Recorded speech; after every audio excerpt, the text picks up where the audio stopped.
You've probably heard it a million times. The answer to a nation's problems is always more democracy. But what if that's not exactly right?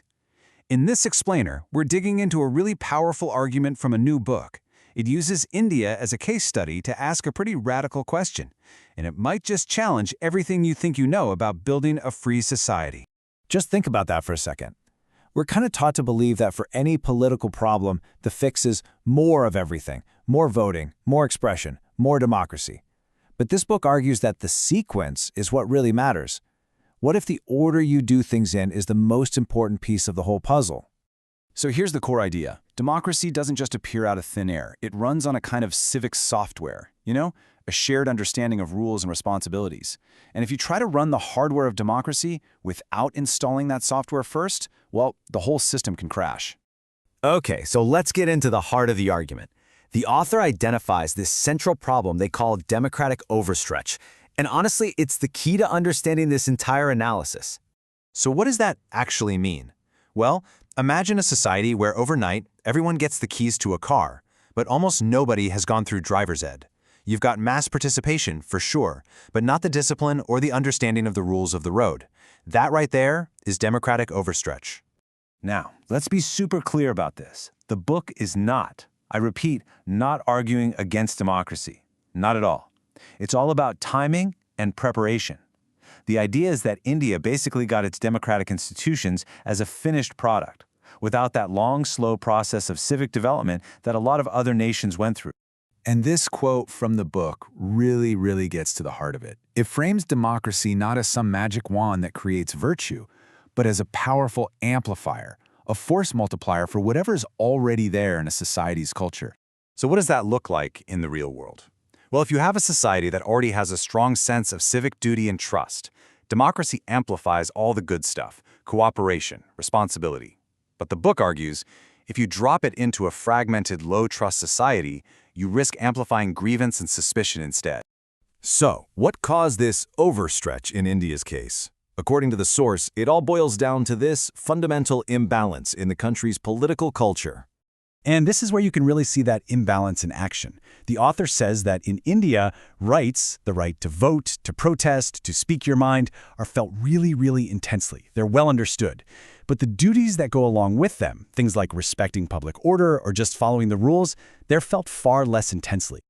And what happens when you have that imbalance? You get a political culture where democracy is seen mainly as a platform for expression and making demands, not a system of shared ownership and care. Politics becomes less about building something together and a lot more about just getting your piece of the pie. Now, this imbalance isn't just some abstract academic idea. The book argues it has very real, very tangible consequences for how well the country is actually governed. Okay, symptom number one. India seems to be in a constant election cycle. This creates what's called a permanent campaign, where politicians are always pushed to focus on short-term populist ideas and big gestures. They're always thinking about the next election, not necessarily the next generation. Symptom number two is that emotion becomes the main currency in politics. In this kind of environment, anger and identity are just way more effective for getting people fired up than, say, careful analysis or quiet competence. So you end up with a political culture that's always reacting instead of proactively building. And finally, you get this kind of strange paradox of representation. India has a ton of elected officials, right? But the author argues that when power is spread out so thinly, it becomes almost impossible to figure out who's actually responsible for what. Accountability just gets lost in the noise. This brings up another really fascinating question the book explores. Why is it that in India, a simple critique of a government policy can so often feel like a personal attack and trigger this huge emotional response? Well, the book's answer is that there's this really dangerous mix-up happening. Democracy, which is just a method for governing, gets all tangled up with national identity. So when you criticize the results of that method, it's seen as an attack on the people or the nation itself. So, after diagnosing this whole problem, what's the solution? The good news is the final part of the book isn't about doom and gloom. It's about repair and about how to start rebalancing the whole system. The author suggests we should look to history for some clues, using something they call a repair lens. The point isn't to just copy other countries, but to understand the sequence they followed to build stable, working democracies. And you basically have two big models to look at. In a lot of Western countries, the right to vote expanded really slowly, kind of in sync with rising literacy and people's trust in their institutions. Then you have some East Asian examples, where the focus was first on getting order and the rule of law nailed down before opening the floodgates to full political participation.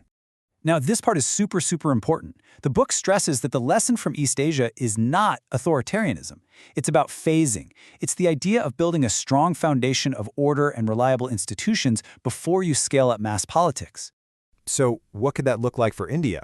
The author lays out a few ideas. Focus more on civic duties, not just rights. Try to create longer, more stable cycles for governing. Shield key institutions, like the courts, from the day-to-day political drama. And maybe the most important one, find ways to reward quiet, effective, even boring competence over loud, emotional performances. The author is also really clear about what won't fix the problem. Trying to shut people up, pretending that chaos is just another word for freedom, or making the mistake that the loudest voices are the only ones that matter. So, when you boil it all down, the challenge the book presents is a big one. It's not a call to get rid of democracy. It's a call to help it grow up, to civilize it, so that the civic discipline needed for it to work can finally catch up with the incredible energy of its participation. And that leaves us with this final, really powerful thought to chew on. Maybe the truest form of democracy isn't found in the loudest rally or the most passionate speech. Maybe it's found in the quiet discipline of restraint, a respect for the process, and the shared responsibility of building a system that actually works for everybody.